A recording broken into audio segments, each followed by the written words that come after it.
Peuple révolutionnaire du Grand Sahel d'Afrique et du monde, mon bonsoir à vous. D'entrée, je vais vous poser une question. Une question très simple. Qu'est-ce que nous défendons? Qu'est-ce que nous défendons? La question n'est pas mystérieuse puisque nous connaissons tous la réponse. Sauf que les gens ont une différente conception de la cause pour laquelle nous sommes en train de nous battre, tous et toutes autant que nous sommes. Nous défendons nos terres, nos familles, nos villages, notre droit d'exister. Nous défendons l'avenir de nos enfants et de nos futurs petits-enfants. Parce que des événements qui se sont succédés, même si ces événements n'ont pas de lien, nous ont démontré que quel que soit là où tu vas aller, tu ne pourras pas être bien comme chez toi. Quel que soit l'endroit du monde où tu vas aller, tu ne peux pas être bien comme chez toi. Et qu'est-ce qui pousse les gens souvent à quitter?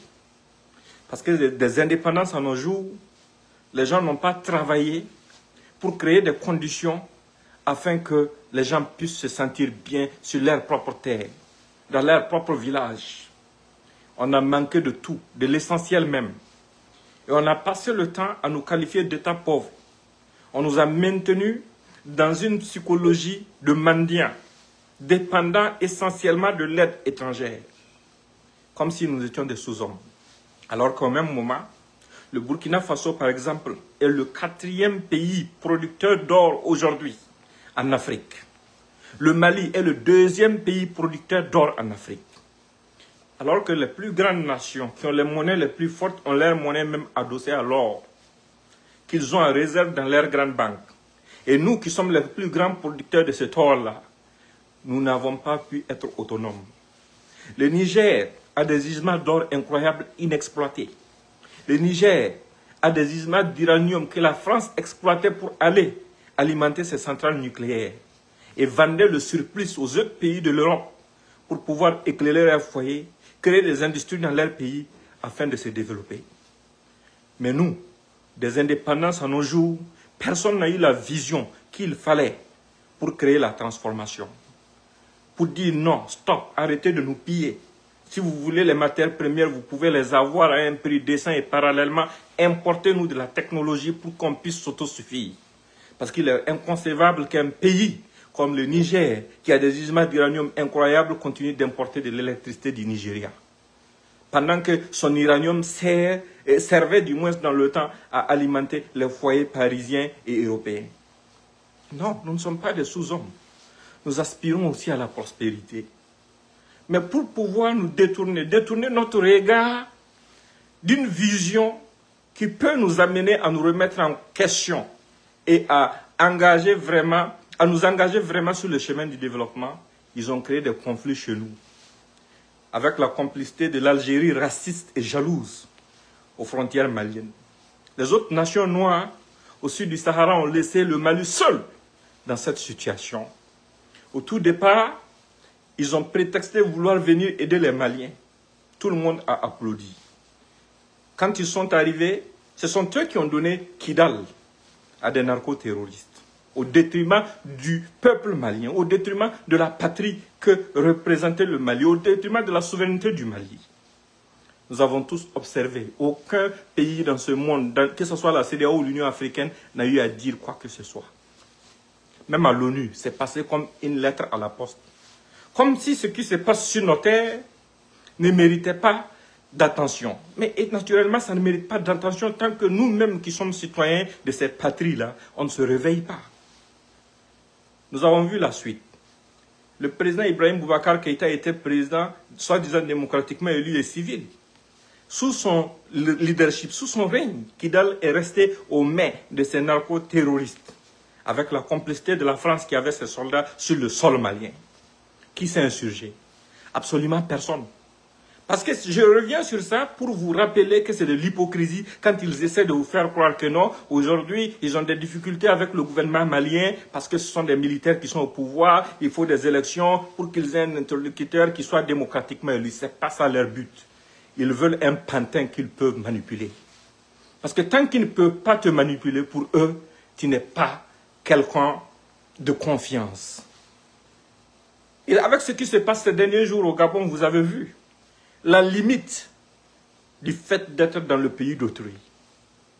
Des gens qui partent dans un autre pays africain, travailler à la sueur de leur front, qui ne volent pas, qui ne font rien de mal à part participer à construire l'économie d'un pays frère, qui sont humiliés, déshumanisés, qui sont insultés par des gens qui n'ont rien compris de l'évolution du monde.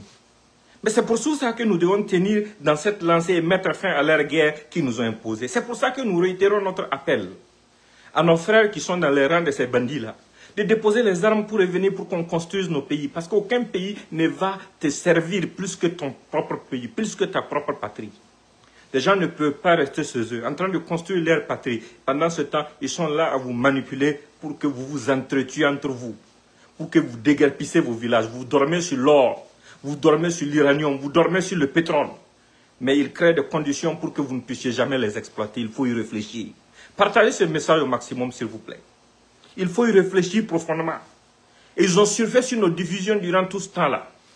Ils ont hier utilisé le Burkina Faso comme base arrière pour attaquer la Côte d'Ivoire. C'est important de revenir sur cette parenthèse parce qu'aujourd'hui, qui rappelle aux Burkinabés qu'il y a beaucoup de Burkinabés qui vivent en Côte d'Ivoire? Ce sont les pro-Alassane Ouattara. Ce sont eux qui le font. Et ils essaient de manipuler l'histoire au détriment des plus jeunes, naturellement, pas nous autres, à notre détriment, en essayant de faire croire aux gens que non, sous Gbagbo, les Burkinabés ont trop souffert. Voilà, c'est ce qui risque d'arriver si Gbagbo revenait au pouvoir. C'est un gros mensonge. La vérité est qu'à l'époque, Alassane Ouattara a utilisé le régime burkinabé comme couverture et le Burkina comme base arrière pour armer des terroristes dans la Côte d'Ivoire. Moi, je ne vais pas dire son pays. Je ne suis pas sûr que ce soit son pays. Pour agresser les Ivoiriens, pour attaquer les institutions ivoiriennes. Il a utilisé le Burkina comme couverture. C'est ça qui a causé la souffrance des Burkinabés à l'époque. Je l'ai répété à plusieurs reprises. Nos concitoyens de la Haute-Volta au Burkina Faso ont souffert en Côte d'Ivoire à 2 reprises. La première fois, c'était lors de l'instauration de la carte de séjour. Qui a instauré cette carte de séjour? C'était Alassane Ouattara quand il était Premier ministre de la Côte d'Ivoire. La deuxième fois, c'était lors de la rébellion. Qui a déclenché cette rébellion? C'était Alassane Ouattara quand il voulait accéder au pouvoir. Qui aujourd'hui nous rappelle que nous avons des concitoyens qui sont sur leur sol. Alors qu'Alassane lui-même, il est un de nos concitoyens. Certains de leurs farfelus disent que non, il a participé à hauteur de 3 milliards dans l'effort de guerre au Burkina de les rendre 3 milliards. 3 milliards, ça ne suffit même pas pour payer ce que Alassane a bouffé au niveau du Burkina Faso. Il est né sur notre sol, dans une maternité financée par l'État du Burkina. Il est allé dans une école primaire financée par l'État du Burkina. Il a fait son secondaire au Burkina dans une école financée par l'État du Burkina. Il est allé aux États-Unis avec un passeport burkinabé, avec une bourse burkinabé. Il est allé travailler au FMI en tant que citoyen burkinabé. Son père est enterré sur le sol burkinabé depuis son décès sans aucun loyer. C'est lui qui a régné le Burkina Faso. Parce que hier, il a eu des irresponsables acquis à la cause française qui ont accepté l'aider à déstabiliser la Côte d'Ivoire. Et qu'aujourd'hui, il est face à une nouvelle génération qui refuse à ce que le Burkina Faso serve de base arrière pour déstabiliser un quelconque pays noir. C'est pour ça qu'il en veut à ces gens. C'est parce que la France en veut à ces gens qu'Alassane en veut à ces gens. Parce que c'est la France qui l'a clairement installé. Ça, ce n'est pas un secret. Tout le monde entier le sait. Partagez au maximum. Aujourd'hui, on va se dire les choses. Donc, c'est de l'hypocrisie ce qu'ils sont en train de faire. Qui se moque aujourd'hui du sacrifice de nos braves combattants? Ce sont les pro-Alassane Ouattara. Qui rit de nos soldats? Qui dit que Dieu bénisse les terroristes? Ce sont les proches d'Alassane Ouattara. Alors que ce sont des manipulateurs. La première nation en Afrique de l'Ouest à vouloir ethniciser cette guerre que nous traversons là, c'est le régime ivoirien. Je ne sais pas si c'est son petit frère ou bien c'est son premier fils, comme certains le disent. Téné Brahima Ouattara, qu'on appelle photocopie. Il a été le premier à sortir au niveau du Sénat ivoirien pour dire que ceux qui faisaient des attaques en Côte d'Ivoire au début, là, sous roc, que ceux qui faisaient les attaques en Côte d'Ivoire, c'était des jeunes peuples venus du Burkina. Depuis quand est-ce que vous avez déjà entendu un responsable L'actuel ministre de la Défense de Côte d'Ivoire, c'est lui qui a dit ça. Depuis quand est-ce que vous avez déjà entendu un responsable burkinabé, malien ou nigérien donner un caractère ethnique à ce qui est en train de se passer sur nos terres? Absolument personne. Personne n'a jamais fait ça. Et ce sont eux qui, dans leur oubladise, essayent de faire croire que non, et ils sont contre les dynamiques actuelles parce que ce sont des militaires au pouvoir. Mais revenons en arrière. Quand cette guerre a commencé au Niger, ce n'était pas un militaire qui était au pouvoir. Quand ça a commencé au Mali, ce n'était pas un militaire qui était au pouvoir. Quand ça a commencé au Burkina Faso, ce n'était pas un militaire qui était au pouvoir. C'était Roch Marc Christian Kaboré qui était au pouvoir au Burkina Faso, qu'Alassane appelait affectueusement « mon fils ». Qu'est-ce qu'Alassane a fait pour aider à l'époque, quand c'était le régime soi-disant démocratiquement élu qui était au pouvoir au Burkina Faso? Qu'est-ce qu'il a fait pour aider son pays natal, le pays de son père? Mais quand Bazoum a été renversé, il était prêt à envoyer 2 bataillons. Depuis quand il a proposé, depuis Sourok là, d'envoyer un seul soldat pour aider les Burkinabés à combattre? Non, au contraire, il a continué de façon sournoise à créer des deals avec le groupe terroriste pour préserver son pouvoir. Pas pour préserver les vies des Ivoiriennes, pour préserver son pouvoir. C'est dans cette manipulation qu'on a toujours été. Et ce sont eux qui ont recueilli ces œufs. Tous ceux qui sont en train de lutter contre nos institutions, on repart encore en arrière. Ils disent aujourd'hui que nous sommes dans une position belliqueuse contre eux. Mais qui a commencé? Il faut vous questionner. Tout a commencé par quoi? Ça a commencé par quand Alassane Ouattara, en septembre 2023, a financé un projet de coup d'État contre le président Ibrahim Traoré. Et que nos services de renseignement ont découvert ça. À l'époque, parmi les gens qui étaient impliqués, il y avait l'ancien adjoint de l'ANR, l'ancien adjoint de Yabré et son DAF. Mais les deux, ils étaient impliqués dedans jusqu'au cou. C'est par eux-mêmes que le financement est passé pour pouvoir financer l'assassinat du président du Faso. Mais quand ça a été découvert, les arrestations ont commencé. Mais ces deux-là ont fui aller en Côte d'Ivoire. Ils sont aujourd'hui sous la protection du président Ouattara. Ce n'est pas un secret pour quelqu'un. Quelqu'un qui a montré clairement que c'est lui qui a financé des gens pour venir te tuer. Il reste quoi encore? Après ça, ils ne se sont pas arrêtés là. Ils ont financé plusieurs autres projets de déstabilisation.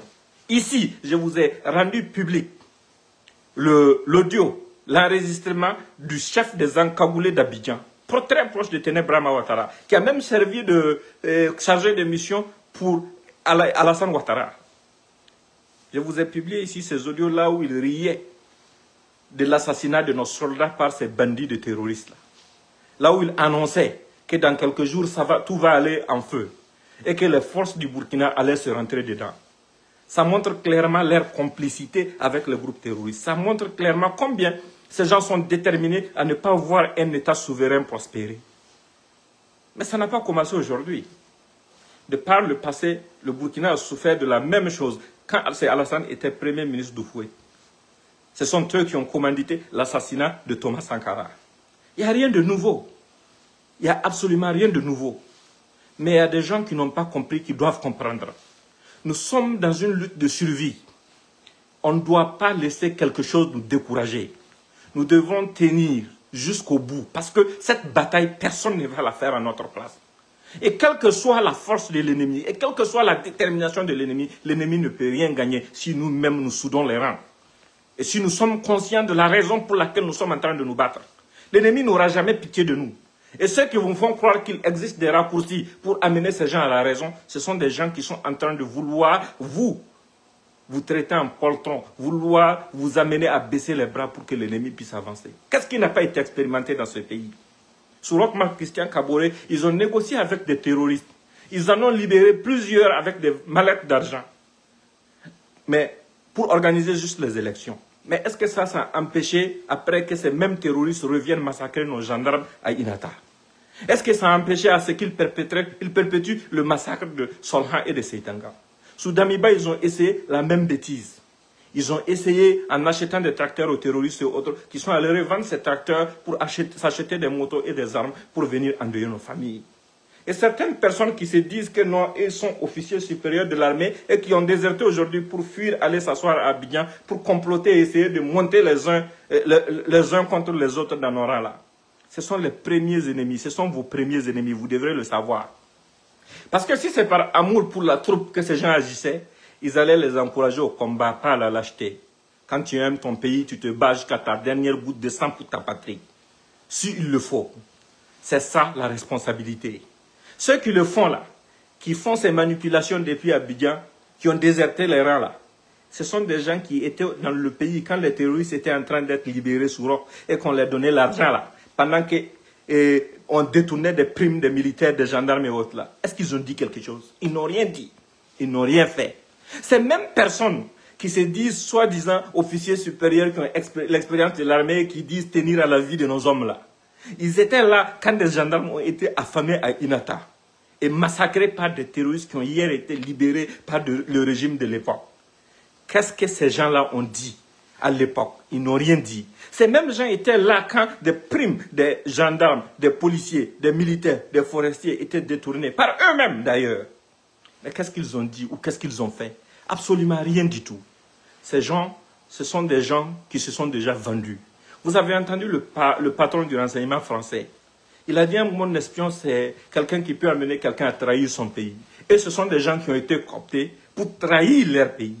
Parce qu'aujourd'hui, la responsabilité première de chaque citoyen, ce n'est pas d'essayer de remuer le couteau dans la plaie quand nous avons des situations. Non. La responsabilité de chaque citoyen, c'est d'encourager nos braves. De leur dire que chaque fois qu'un soldat tombe, c'est une raison supplémentaire pour avoir la rage de se battre. C'est une obligation supplémentaire de venger des morts supplémentaires. Des gens qui sont allés donner leur poitrine pour notre pays.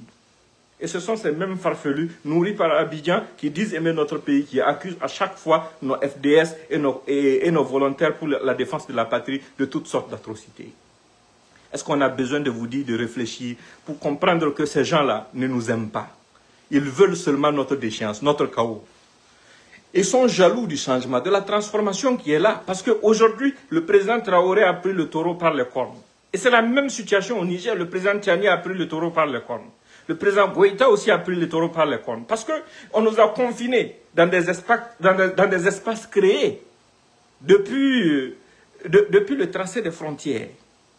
Ces espaces confinés, ce sont des frontières artificielles qui ont été créées entre nous pour susciter des divisions à l'intérieur de ces frontières et au-delà de ces frontières, en créant des rivalités abjectes entre pays, des rivalités qui ne devraient jamais exister. Par exemple, prends l'exemple de la Côte d'Ivoire. Avant même la naissance d'Alassane Ouattara, les Burkinabés partaient en Côte d'Ivoire. Les voltaïques de l'époque partaient en Côte d'Ivoire avec leurs familles. Ils n'ont jamais eu ce problème. Ils ont toujours vécu en symbiose avec les vrais Ivoiriens. Ça n'a pas commencé aujourd'hui. Ce n'est pas Alassane Ouattara qui a montré, Alassane Draman Ouattara qui a montré la voie de la Côte d'Ivoire à nos concitoyens. Non. Nos peuples ont toujours vécu en symbiose. Mais c'est le fait de venir tracer ces frontières et de mettre à la tête de certains pays des gens acquis à leur cause pour juste manipuler les sentiments et créer la division qui a aggravé tout ce qu'il y a. Et à l'intérieur de nos frontières, ils se sont appuyés sur des individus pour créer des tensions entre les différentes ethnies. Si vous remarquez les enfants perdus de la République, parfois ils essayent de tendre dans leur discours vers des insinuations ethniques ou ethnocentristes. Tout ça, ça nourrit quoi? Ça nourrit la division. Pour que nous-mêmes, on se rentre dedans. Alors que nous, on connaît l'ennemi. L'ennemi, c'est celui qui endeuille des familles de soldats qui prennent leurs armes pour aller donner de la nourriture à d'autres Burkinabés, à d'autres Maliens ou à d'autres Nigériens. L'ennemi, c'est celui qui vient dans un village déguerpir, un village de paysans où les gens ne demandent qu'à cultiver la terre. L'ennemi, c'est celui qui pose des mines et des bombes sur les routes qui mènent à des villages dans lesquels des femmes enceintes ont besoin de médicaments pour pouvoir survivre, dans lesquels des enfants ont besoin de médicaments pour survivre. Ce sont eux l'ennemi. Ce sont eux qu'il faut dénoncer. Ce qu'on a dénoncé par le passé, c'est l'irresponsabilité des dirigeants vis-à-vis de l'armée. Parce qu'ils avaient désarmé nos militaires. Les dirigeants politiques de l'époque, dans tous les trois pays, avaient désarmé nos armées. De telle sorte que nos armées ne pouvaient rien faire. Ils n'avaient aucune vision. Ils n'avaient aucune ambition d'aider nos armées à s'équiper comme il se doit, de former les hommes comme il se doit. Mais aujourd'hui, ce changement est réel dans tous les trois pays. Et on ne peut qu'aller de l'avant si nous avons compris le message et qu'on continue de persévérer dans ce sens. Et rappelez-vous d'une chose, partagez au maximum, mais rappelez-vous d'une chose importante pour conclure. Toute personne dans l'un des trois pays qui prendra une arme contre l'une des institutions de ce pays, il faut savoir qu'il travaille pour l'ennemi. Toute personne qui prendra une arme contre les institutions de l'un de ces trois pays, il faut vous rappeler qu'il travaille pour l'ennemi. Je le répète encore, toute personne qui prend une arme contre les institutions de l'un de ces trois pays, il faut savoir qu'il travaille pour l'ennemi. Et le peuple doit rester mobilisé, déterminé, 24 heures sur 24, pour faire face à toute éventualité. Parce que nos terres-là, nous les avons léguées de braves guerriers qui sont nos dévanciers, nos aïeux, nos ancêtres, qui ont donné leur vie pour pouvoir les conserver, afin qu'on puisse prospérer là-dessus en tant que des hommes libres. Notre responsabilité, ce n'est pas de les négocier. Non, notre responsabilité, c'est de les défendre, les protéger au prix de notre vie. Même s'il faut mobiliser toute la population de l'AES pour descendre au front, il ne faut pas hésiter à le faire parce qu'il n'y a pas quelque chose de plus précieux pour nous que nos terres. Il n'y a pas quelque chose de plus précieux pour nous que notre avenir. Les gens nous ont montré que tu peux rester dans un pays pendant longtemps, on va te retirer sa nationalité. Comme ce qu'ils ont fait à Kémy Séba pour ses opinions. Pendant que toute la justice française a travaillé des années durant sans pouvoir avoir un facteur incriminant afin de pouvoir l'amener derrière les barreaux. Ça veut dire qu'eux-mêmes ne croient pas en leur propre justice. Ils l'ont fait. Ça montre quoi? Ça montre que tu ne seras bien nulle part ailleurs si ce n'est chez toi. Et ce que vous êtes en train de défendre chez nous, la prospérité que nous sommes en train de vouloir construire, le chemin sur lequel le président Traoré est, l'autonomisation des agriculteurs, la construction des routes, la construction des usines et autres, c'est notre futur qu'il est en train de bâtir. C'est pour que le Burkinabé de demain n'ait pas besoin d'aller dans un autre pays pour prospérer ou pour chercher du travail. C'est pour que le Sahélien de demain n'ait pas besoin de fuir le Sahel parce qu'il a faim ou bien parce qu'il est pauvre. Non, c'est l'avenir qui est en train d'être construit comme ça. Et on peut le construire ensemble. C'est vrai que c'est dans la douleur que nous sommes en train de construire ça. Nous n'allons pas omettre ces aspects indispensables pour le bien-être des populations parce qu'on est en guerre. Non, au contraire, c'est parce qu'on est en guerre qu'on doit continuer de réfléchir. Figurez-vous que nos pays ne peuvent même pas fabriquer une seule cartouche, à plus forte raison des armes et autres. Alors qu'on a toutes les possibilités pour le faire. C'est toutes ces innovations qui sont là. C'est tout ça qui fait que le président Traoré est en train de bâtir quelque chose de grand et large en bas. Le Burkina aujourd'hui arrive à fabriquer ses propres blindés. Ça, c'est déjà une avancée. Au-delà de ça, il y a des projets qu'on n'évoque jamais publiquement, dont nous autres même, nous ne sommes pas au courant. Mais l'armée sait, parce que ça relève du secret défense. Donc, on ne veut même pas savoir. L'essentiel est que ce soit pour la prospérité des nôtres. Tout ce qu'il y a à savoir est que tant que vous allez continuer à maintenir la veille citoyenne, à rester soudés derrière nos dirigeants, la prospérité, elle va venir. Et il faut que nos hommes au front aussi se donnent la main, qu'ils ferment les yeux jour et nuit, qu'ils se donnent la main pour affronter de façon courageuse l'ennemi. Parce que c'est la seule solution pour vaincre. Parce qu'il faut vous dire que chaque pas que vous faites en avant là, c'est au nom de vos frères d'armes qui sont tombés. C'est au nom de vos cousins, vos fils, vos nièces et autres civils qui sont tombés. Chaque pas que vous faites en avant, c'est au nom de vos villages qui ont été déguerpis. Merci infiniment et bon week-end à vous. Portez-vous bien.